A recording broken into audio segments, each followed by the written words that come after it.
Hey, everybody. Good evening. So, I am jumping on tonight to talk about the evolution of data engineering over the last 25 years. Here to answer any questions that you may have about data engineering as a career or any of the data professions. Uh, Over the last 25 years, I've had pretty broad experience in data engineering, some analytics, a little bit of data science. I have my master's in data analytics from Western Governors University, um, and have been a director of data and analytics for a cybersecurity company with AT&T, and also been worked in manufacturing and a lot of telecommunications, as well as some sales and marketing orgs. Uh, have also done some consulting for a few years, working with small businesses in the area that I'm in.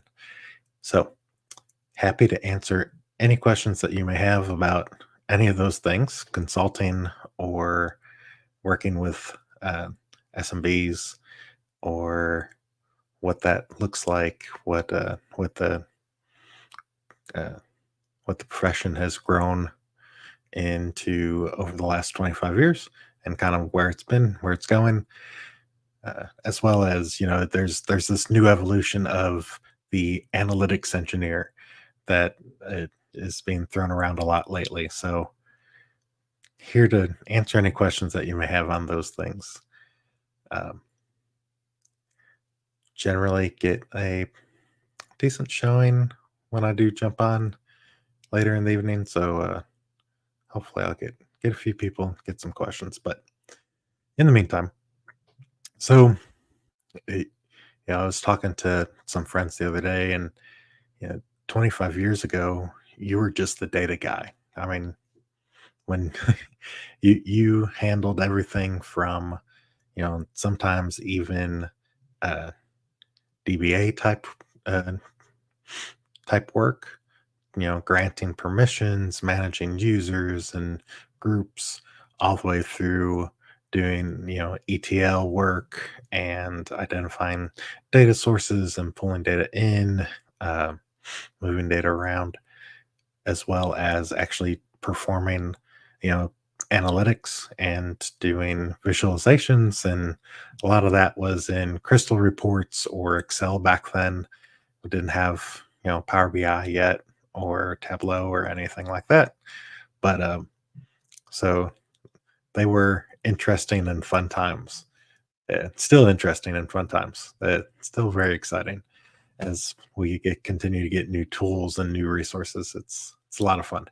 I enjoy it. But that being said, the pendulum started to swing away from having all those roles, which can be overwhelming, right? I mean, it's a lot for one person to manage, especially as businesses, start to scale and grow from a medium-sized business to a larger business. So um, definitely can be uh, exciting and fun, but also can be nerve-wracking and stressful. I want to just jump on here real quick and add in some tags so that people know that I'm on.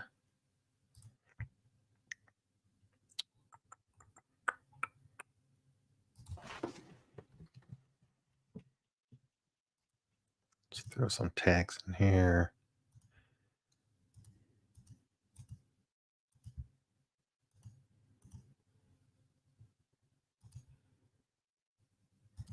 Go ahead and save that.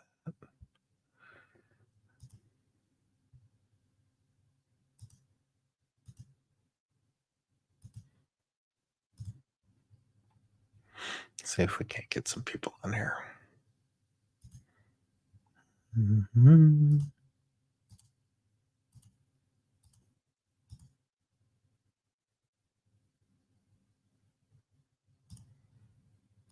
There we go. All right. So, so that's what I'll be talking about. Yeah, I was saying, 25 years ago, we really did cover everything. And a lot of times there was, because there was a lack of understanding of, um, and especially in businesses, especially in small, medium sized businesses, there's a lack of understanding of really what goes into being a data engineer, data analyst, any of those roles. And so one person was kind of pushed into doing all the things, and which meant that I learned a ton fast, and uh, was involved in everything, and I was the person, right? Created a lot of job stability when that was the case. Um, but also, could be super stressful, right? So you learn to juggle things and manage your time, and learn to uh, figure out, what priority uh, takes your attention, and you figure it out, right? Over the years and over the months. But uh, after a little bit, pretty short period of time, about 5 years or so, the pendulum started to swing away from a data person, just having a data person and you being everything. And we started seeing the differentiation between a data engineer and a data analyst, and data, more recently, data scientists, right? And reporting was split away from us, from the data engineers, and we had analysts or report builders or uh, whatever the case, whatever the title may be, but the reporting was split away from the core engineering piece, and and so that pendulum started to swing that way. Um, and then, now we're starting to see that pendulum start to swing back, right? We have this new evolution of, we have these analytics engineers, um, which is cool, right? Because you get to play with both. You get to play with the analytics piece.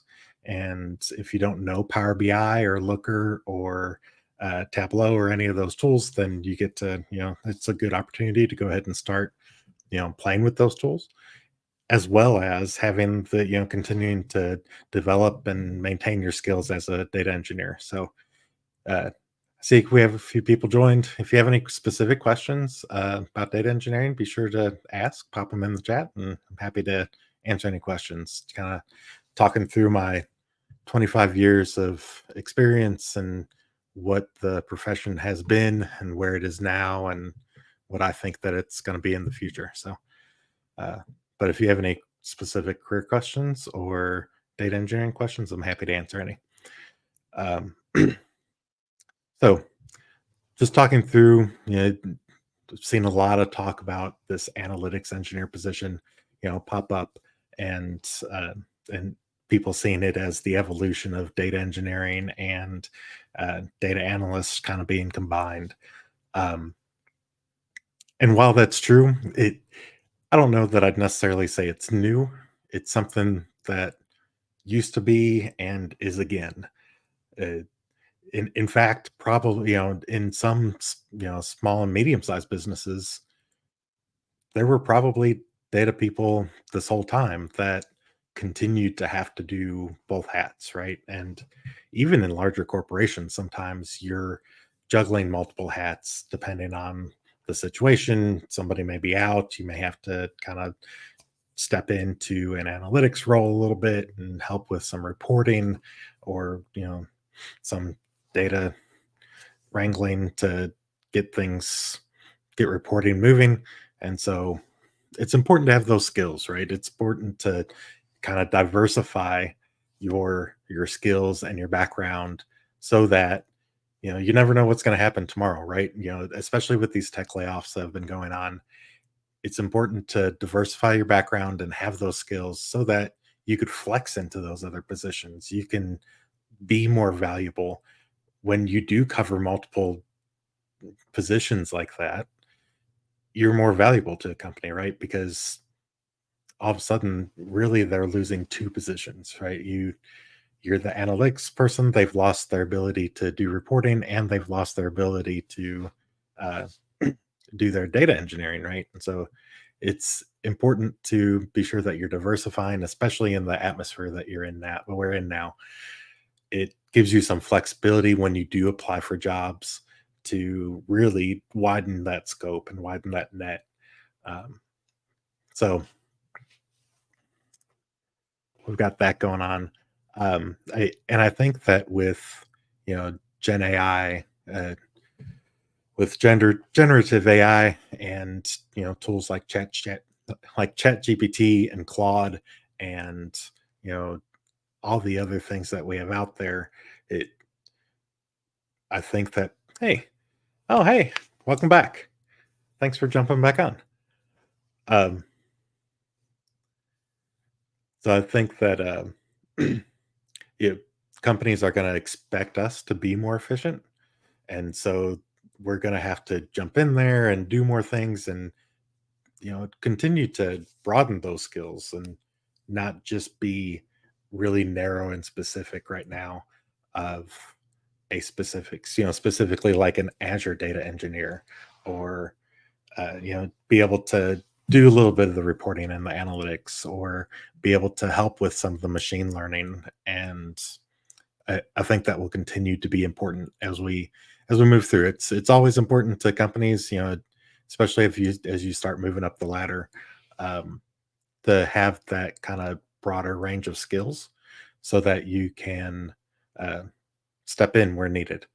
Uh, hey guys, if you have any specific questions, pop them in the chat. Just kind of talking through my last 25 years in the data professions, and what my experience has been, and kind of how the uh, profession has evolved over the years and where I think it's going.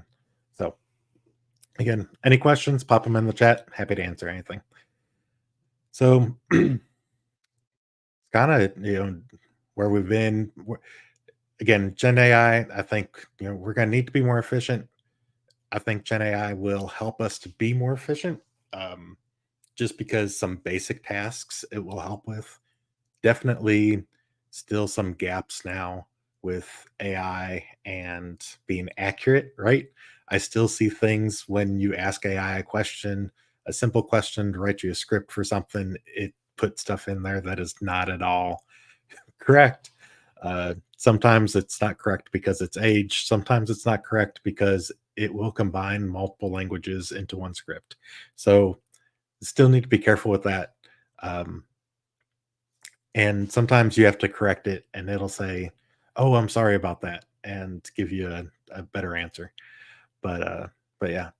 So for those of you that joined uh, my interview with my brother, he's a software engineer and he was in the Navy and transitioned over into software engineering. Do we need to know cloud and data engineering? Absolutely. I think that cloud is some cloud platform, some familiarity with cloud platform is going to be important in data engineering. Continues to be important in data engineering. You could pick one though. Pick AWS or Azure. Those are the two big ones. GCP. Um, Pick one of those and play with it. Get into it. Familiarize with yourself with that cloud platform. I would say that when you're picking one, look at the companies that you're interested in moving into and see what it is that they use. Obviously, if you want to move into Microsoft, you're going to look at Azure. If you want to look at, Amazon and their recent 5-day return to office mandate, then you're going to be looking at AWS. But, other companies, it's kind of probably 75% Azure, 25% AWS ish. Um, but I would definitely pick one of those and get in there and play with it. They both offer some great um, free services, as well as Microsoft, Azure provides a $300 credit for 90 days. So you could really get in there and spend some time with Synapse and Azure Functions and key vaults and really create the resources, go in there, play with it, create the resources. um, I would recommend when you are doing that, especially if you're using AWS, that you are suspending any services that you're not using at the time. So, because if you leave your SQL Server on, then it will continue to incur charges and take away from that credit that you have. So, be sure that you're turning off um, and suspending any servers that you set up uh, as you're not using them.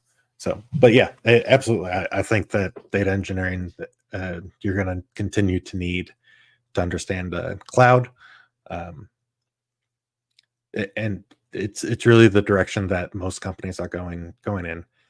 It's just cheaper to not have to worry about the equipment on prem uh, and be able to do that. And then scaling, to scale is quick and easy, and fairly seamless.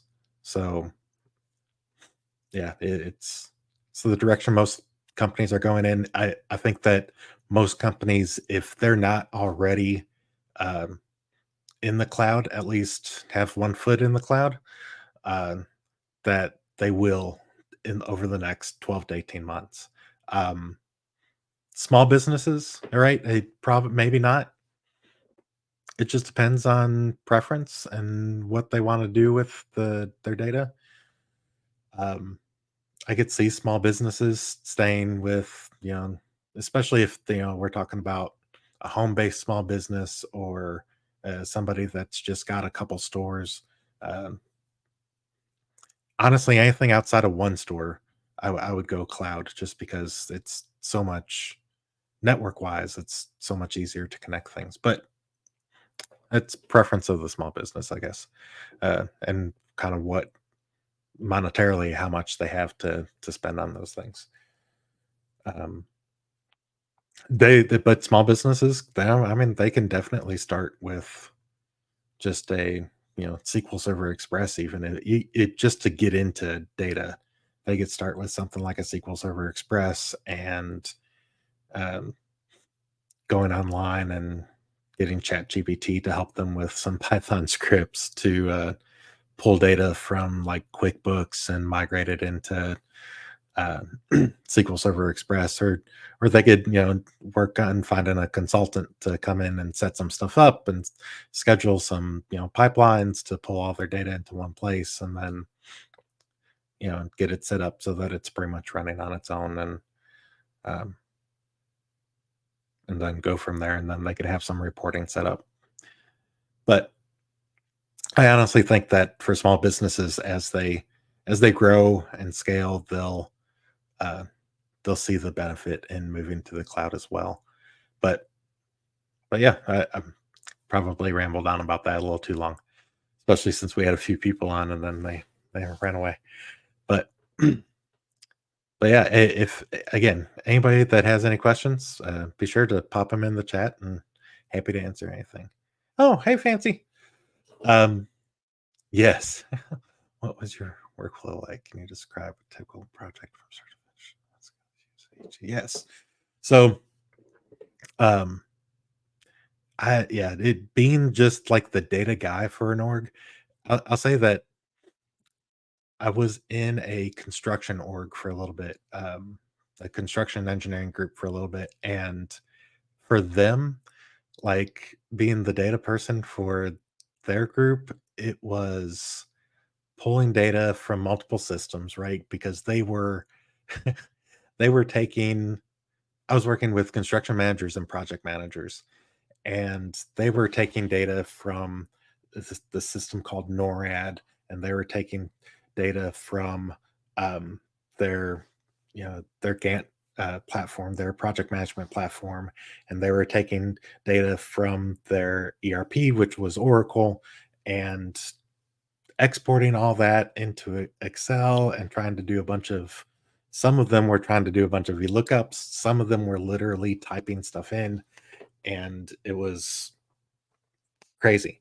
But so for them, worked a lot with Excel at first, but really setting up. I got a SQL server set up. I used it as their data warehouse, and started creating SSIS scripts, SSIS packages to pull data from those different places and pull them into and schedule them in SQL jobs and pull that data into SQL Server. And then from there, a lot of it was creating connections in Excel and allowing their Excel dashboards to refresh every day, or whenever I created just a VBA button for them so that they could hit a button in Excel and refresh their data in their spreadsheets, and so that way they didn't have to do all that work to combine it and put it all together. Um, so for that time that I was in the construction and engineering group, and I mean, it was a lot of SSIS, SQL Server, Excel. Finally, towards the end, started getting them into a situation where they would start using some Power BI. But yeah, that was from start to finish. That was kind of the tools that I needed at the time. There was one use case there that um, I wrote a Python script uh, to unzip some files and then push them into the SQL Server that way. Um, just because just because of how the files were delivered and sitting there. Um, and then let's see. There's been so many times over the years that like when I was in cybersecurity and I was uh, senior data engineer there, really I was the data engineer and the analytics person, right? So I identified where all the data was at. A lot of it was Oracle.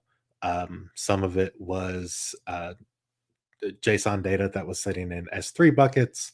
And at that time, I had the awesome opportunity to have a AWS account. Plus, I had Snowflake, and we had a Power BI account, and so it was awesome, right? It was getting to use all those tools, and at that point, it was writing Python scripts. I was putting them into Docker containers, putting those Docker containers into a Elastic container, the Elastic repository within AWS.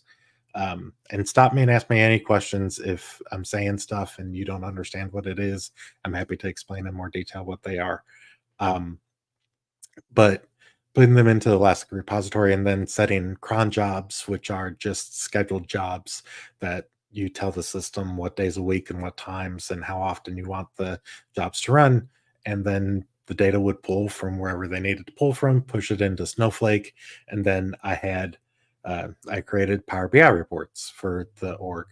Um, Several, depending, we had one for our sales group, one for our marketing group, um, and and then one for our C-suite.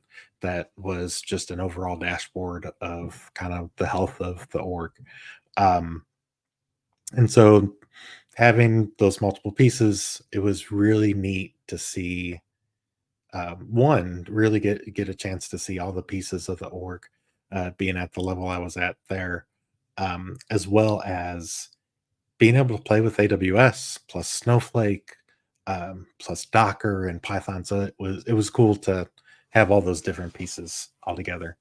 Um, Hopefully, I answered that question, Fancy. I know I probably got a little bit too. I might have gotten a little too into some of the jargon, but feel free to ask any questions about any of those things. Um, I'll say that I did do some consulting with small businesses for a few years back. It was like 2008 to 2011. Um, and that time it was a lot of it was a lot of SQL Server, and uh, I created some custom front ends about DevOps and analytics, right? Yep. I mean, you have to when you're in those kind of positions, you are all the things, right? I mean, you're DevOps, you're developing, you're managing, you're working the schedule and staying on top of all the things. So it was sorry, my camera's right in front of where the I'll move my camera. Um, yeah, yeah. I mean, DevOps and analytics kind of when you're in those positions are you're a little bit of all the things, right? Because you don't have didn't have anybody in DevOps.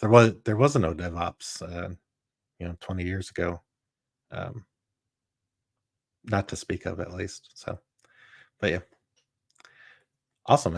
Starting to get a few more people here. If you have any questions, just want to reiterate that just pop them in the chat. Happy to answer any questions about the data professions or kind of where the data professions have been, where I think they're going. Uh, yeah, just kind of open office hours, we'll call it.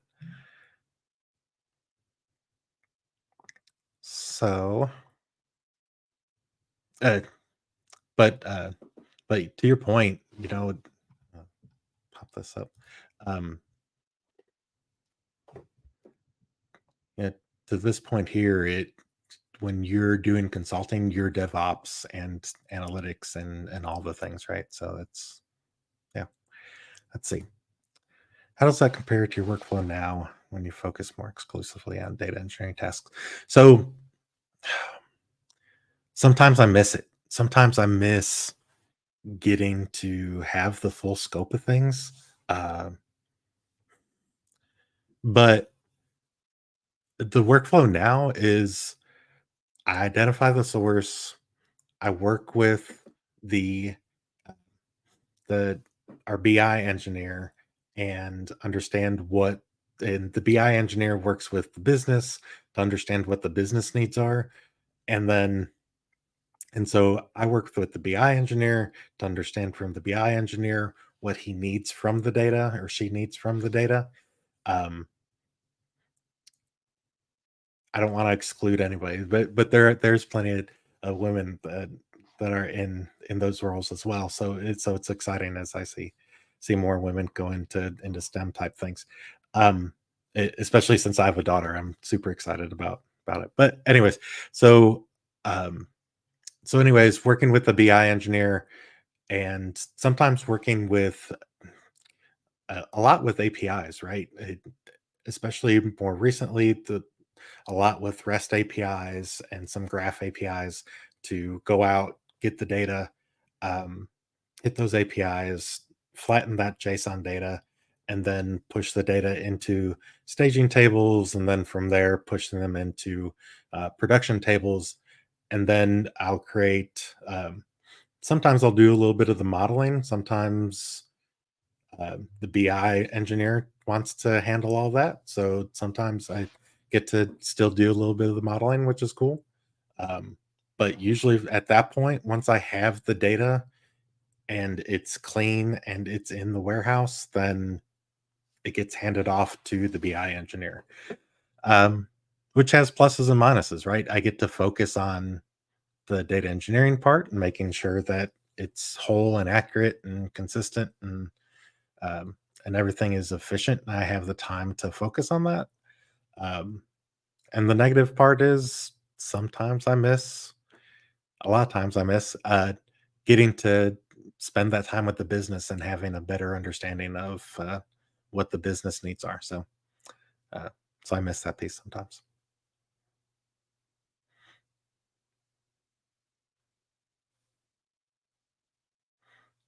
Cool. Great questions. Thank you all.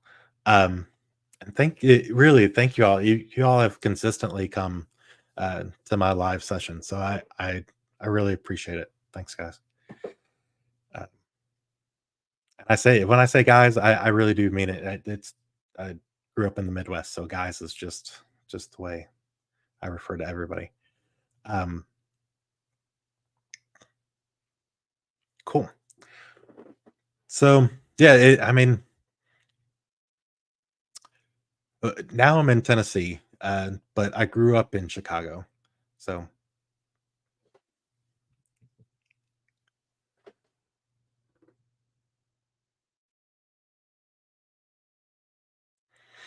uh, yeah.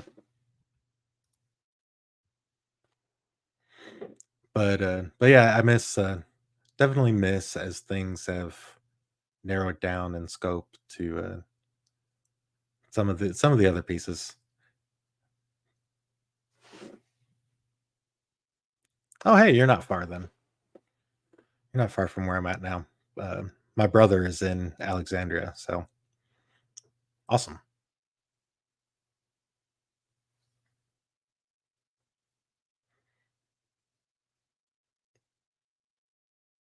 Very cool. So that's I mean, I'm excited about the direction that data engineering is going. There's so much.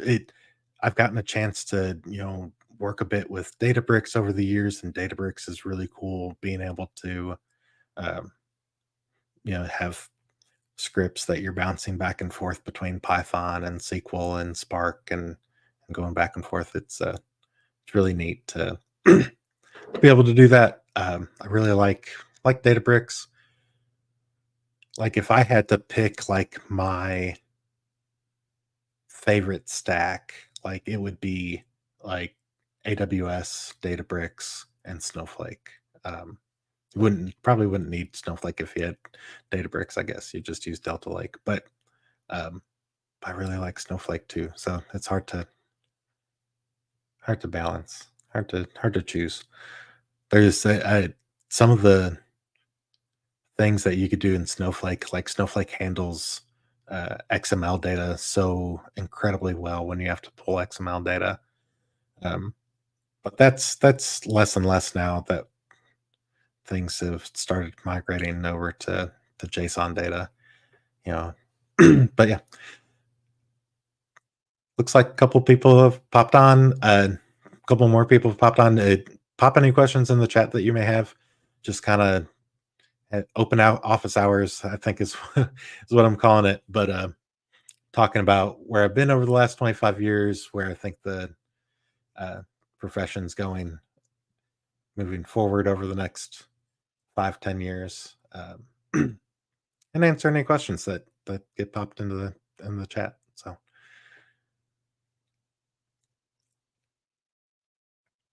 done a lot of things. I would say one thing. There's something people in the absence of having a data person, an org will figure it out. Somebody will pop up and start developing these skills, and they will start to do stuff in Excel that Excel's great at doing, right? Don't put down Excel uh, just because it's not a database, not officially, not people make it into a database and put a ton of data in it, and you could do Power Query and stuff in it now that you couldn't do uh, many years ago, decades ago, I guess. Um, but don't don't put down Excel. Excel's an amazing tool. I still use it probably most days. I would say, and like I said, parts of the business that can't get your attention, or you know, you have so many other projects that maybe you don't have time for. They're going to use Excel. They're going to start to use Excel, and they're going to build up their own thing, and then eventually you're going to have to take what they built and migrate it over. And uh, so Excel's still a great tool. Don't put down Excel. Um, what's the best part of my job? It My favorite part of my job is when I could take something that somebody's doing that they hate doing, that takes them a bunch of time, and automating it, because now I could pull all the data and they just have a Power BI report that they go out to when they need it. Like that's the most exciting thing that I do.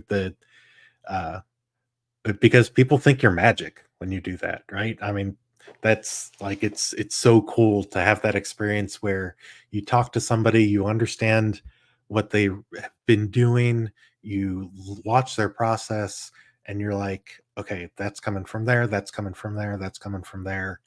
Let me pull it all together and hand you a finished report that you don't have to do all this. Some people are doing those kinds of things like every day, and when you could save somebody an hour or two a day, or even 30 minutes a day, it's a big deal to them. I mean, 30 minutes back in their life is a big deal to them. Um, you have to be careful. Some people think that, you're gonna come in and steal their job. Most people, though, don't. There was a time, early on in my career that that was more prevalent than it is now, but now everybody's being asked to juggle so many things that they're just excited that they don't have to do all that work anymore, so but yeah, that's my favorite thing. Second favorite, I'll say, I wanna add another thing, though. My second favorite thing, though, is, learning something new, um, and, I love when I get to play with a new tool. It's super cool. Uh, it inevitably the only thing that I've not liked playing with is, Informatica. So if any of you have played with Informatica and loved it, more power to you, man. But, that one's not one I love.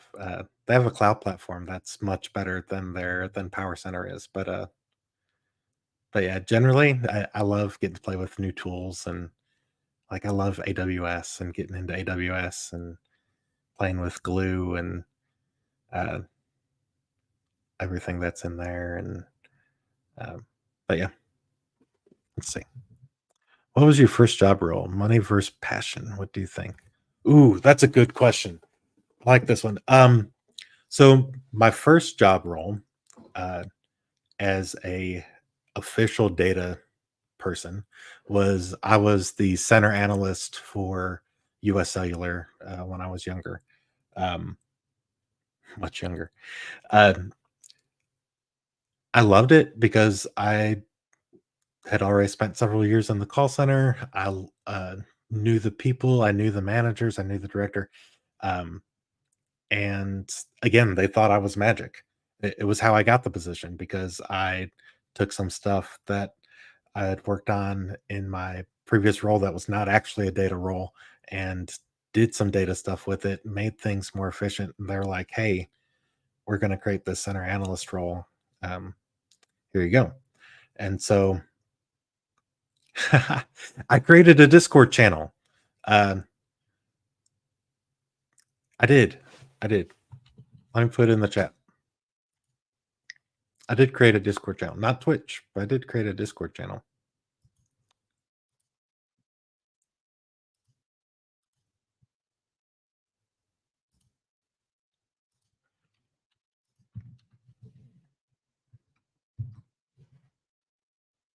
Live call-ins.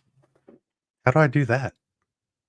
Sorry, this whole video thing, and like right now I'm using StreamYard, so I don't know how to do these things. Uh, that would be cool. That's a great idea. Live call. I bet I could do that on if I did used Discord. Huh.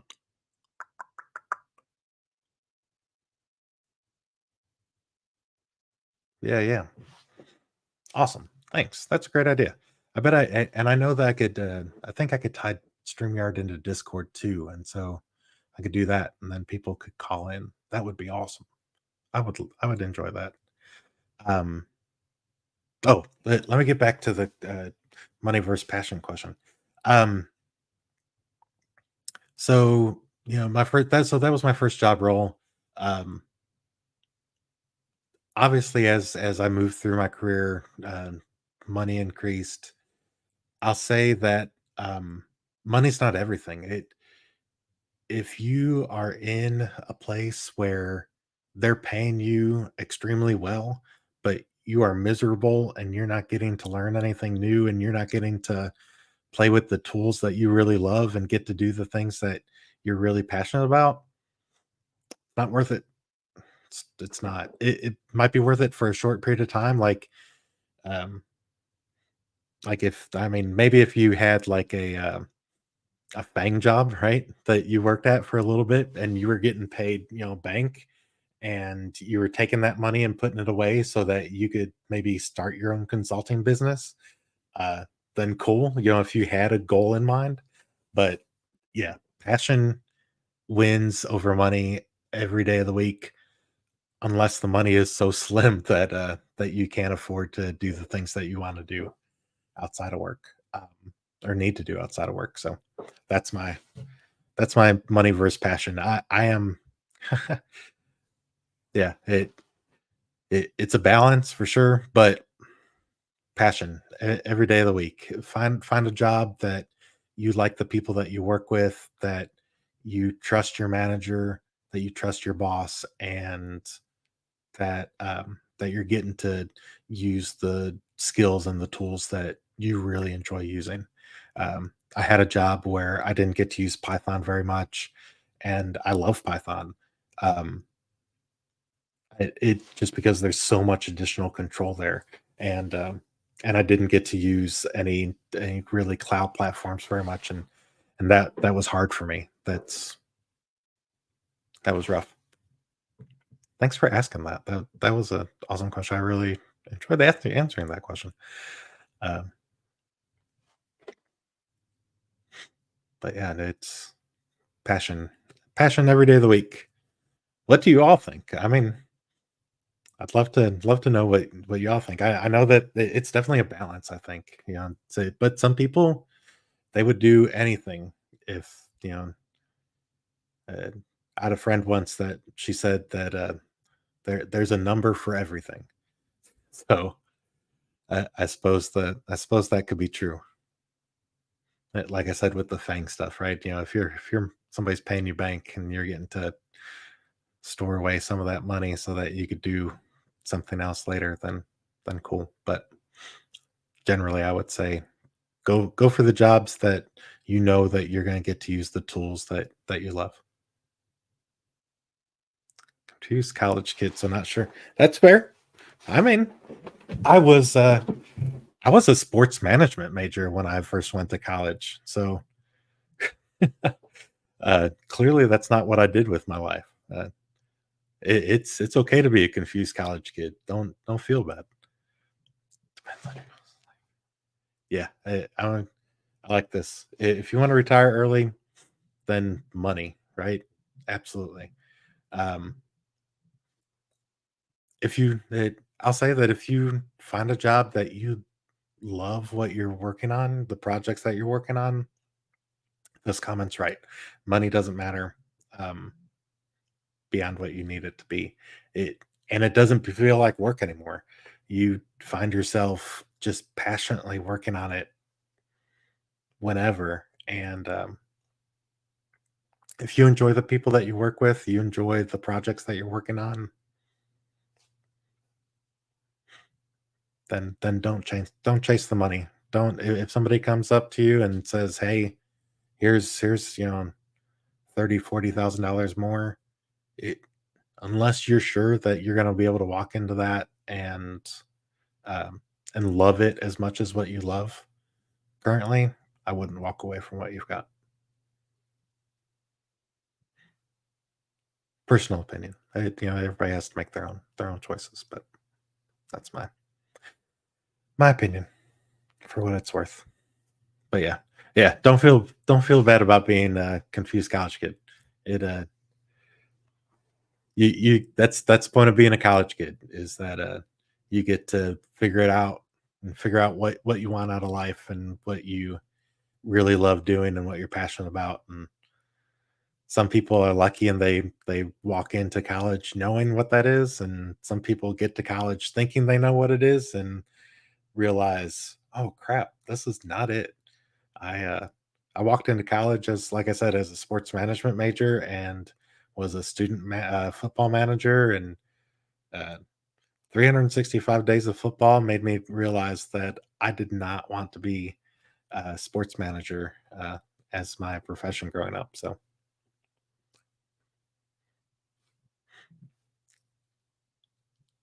awesome. I really, I really do. Thank you all. I mean, uh, like I said, you all have consistently jumped on, so I appreciate it. It means a lot to me. I hopefully y'all get something out of uh, these streams as well. Um, and I really enjoy the questions that you all ask. They're great, and the everything that you share. I mean,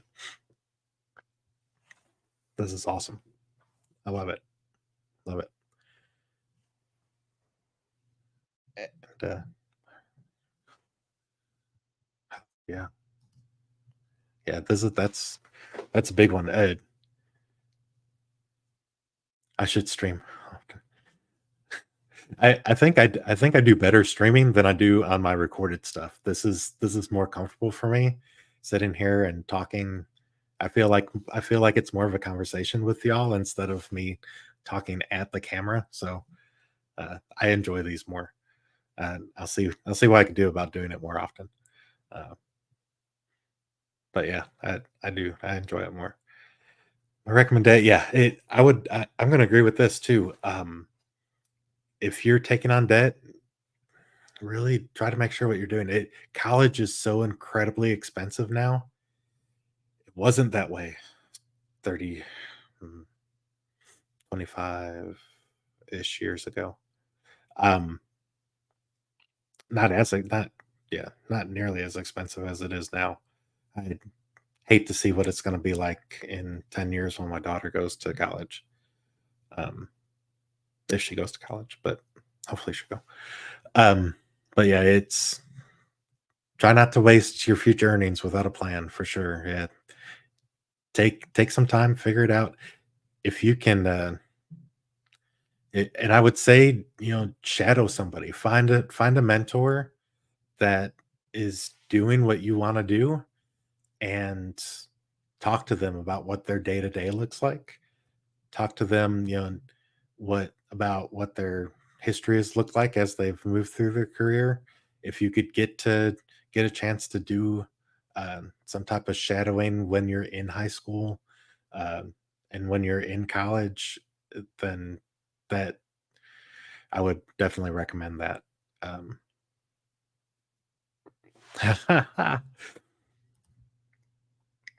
This is a great question, Fancy. I love it. So it how does learning happen when you're on the job? Learning Snowflake and Docker. It, I'll say that I've been blessed and lucky to have some amazing bosses and leaders. And so uh, when you move into a new org within a company, when you move into a new position, um, yeah, get into those docs for sure. Generally, they especially if you my brother brought this up in the live interview on over the weekend. Don't lie when you go into the interview. Be honest and upfront about what skills you do have, what skills you don't, and one, you probably get hired because you're honest about it, and two, um, you're welcome, and two, when you do get into the position, then they'll give you that grace that you need to learn and the time that you need. I was I moved from construction engineering, um, and into cybersecurity, and didn't know a whole lot about cybersecurity. And like I moved from a place where people thought I was magic and amazing into a place that where nobody knew me. And the best advice that I got from my boss at the time, Giovanni, was he told me, "You've been here 3 months. You are not even going to start to feel comfortable. Uh, you're not even going to start to feel comfortable until you get, 6, 8 months in. And then you're not going to be, that's really when people start thinking that you're going to be competent, right? And really know and start to feel good about where everything's at. If you could ramp up quicker than that, then awesome. But yeah, I would say that most managers are not going to expect you to walk into the job and immediately be productive. And if you are, then they're going to think that you're amazing. So I'll say that I didn't know anything about Docker when I moved into, the group that I moved into cybersecurity when I needed to start putting things into Docker, but I had some great peers, and there were some great things in place already that, um, I'm really good about being able to take something and adapt it to make it my own, and then being able to, apply it to all the other places I need to apply it for. But I would say that there's amazing resources out there as far as on Udemy,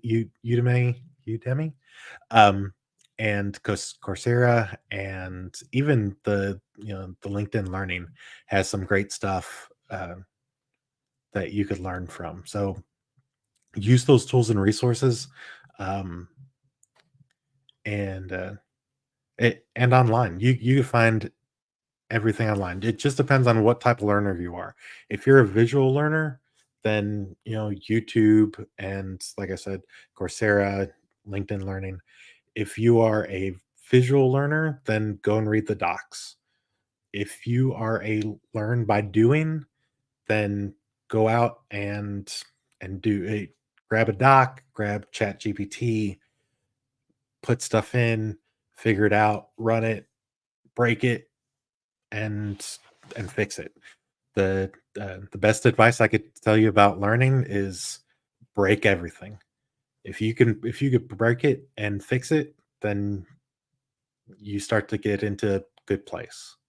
But know that if you're not breaking things, you're not learning things either. So uh, go out and practice. Not in prod. Don't do it in prod. Don't do it on Friday afternoons in prod. And but yeah, go out, break things in dev, break things locally on your computer, and uh, and work through those all those errors and stuff. That's my it's my recommendation about how to learn. And yeah, I've not had a manager that's come to me and been like, uh, "Why don't you know all these things yet?" So they're usually, like I said, be upfront about it during interview processes, and they'll give you the grace that you need to learn it. Uh, I'll pop this up here too. So ChatGPT is awesome, right? Um, it is. We didn't have the ChatGPT. We didn't have ChatGPT years ago. Stack Exchange has been what I was using up until would be my preferred method up until ChatGPT. Prior to Stack Exchange, you just kind of floated around the internet until you found something or you figured it out. I mean, you grabbed a book and started reading, and yeah, when everything was just HTML. Um, let's see, trying to make sure I didn't miss anything.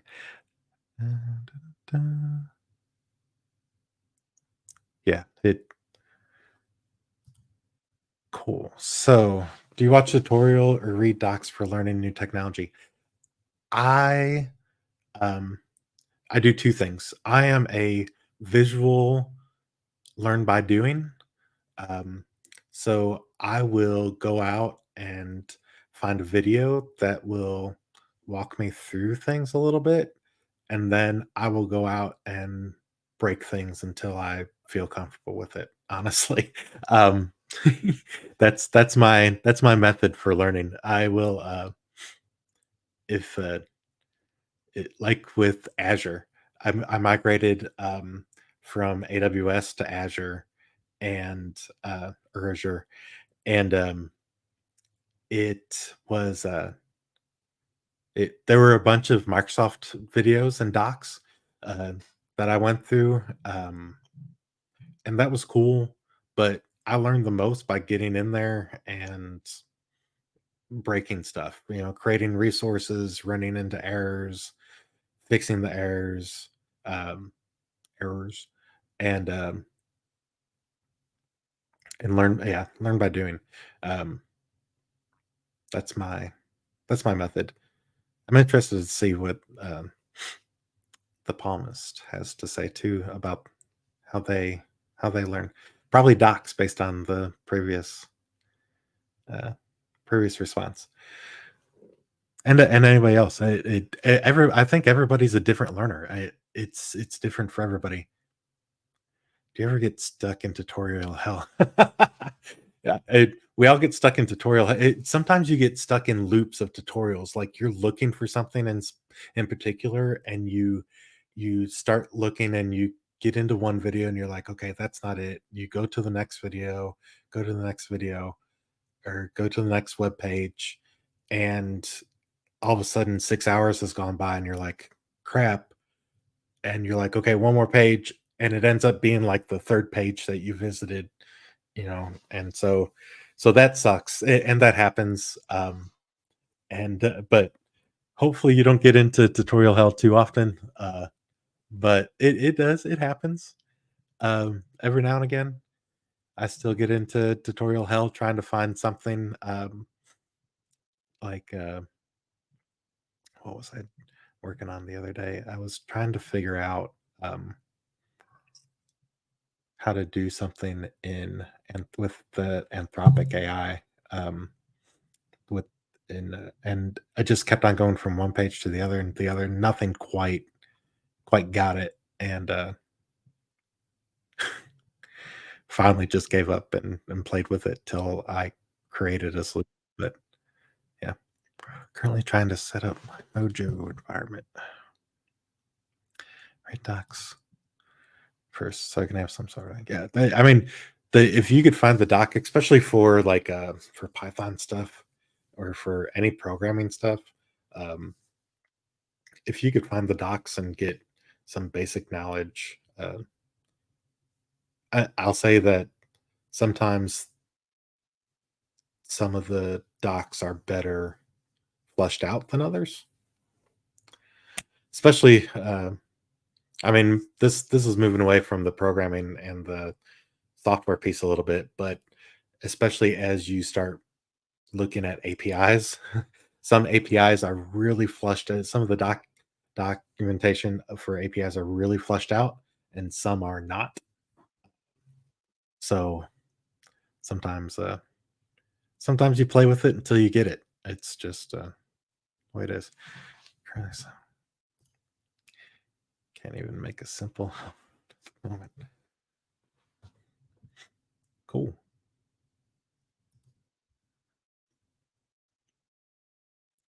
I really do enjoy talking to y'all. Let's see. Looks like I got some people that jumped on the Discord too.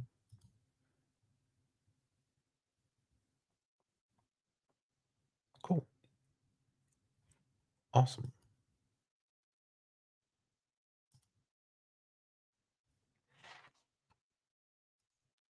All right. Oh, hey. Sweet. Very cool.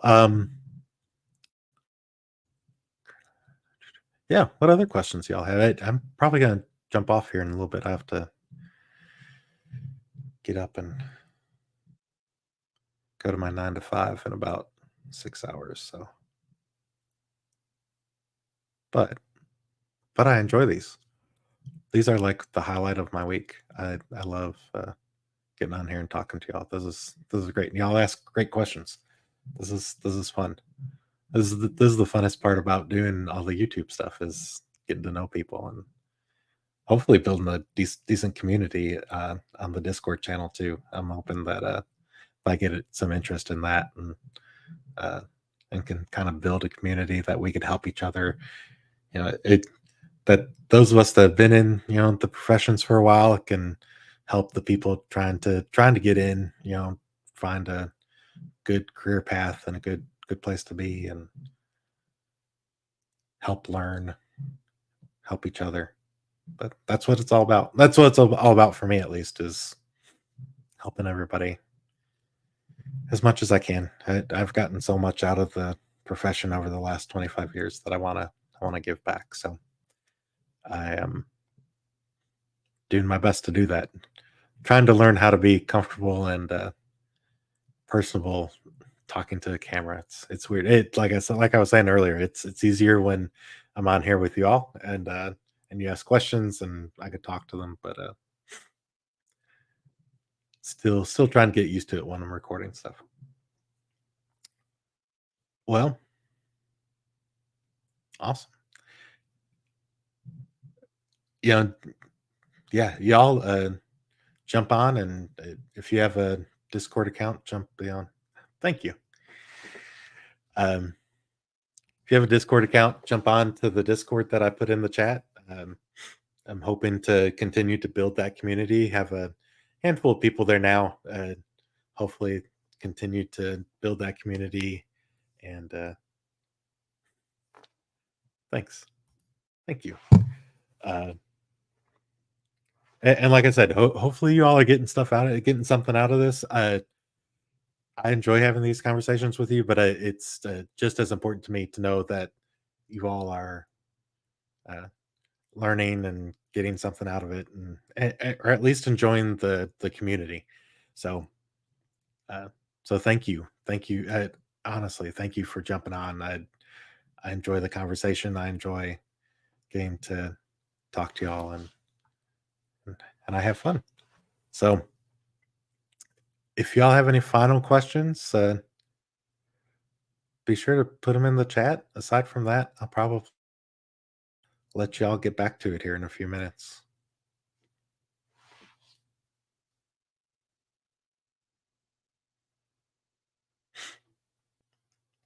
Give it a minute or two to see if anybody's gonna ask anything. But yeah,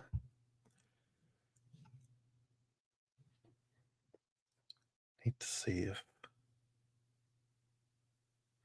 probably gonna do these on Friday nights. You all seem to be up late, so um, I've gotten pretty good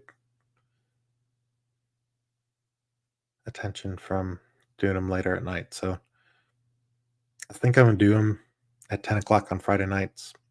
Add more shorts on sequel. I can do that. I can do that.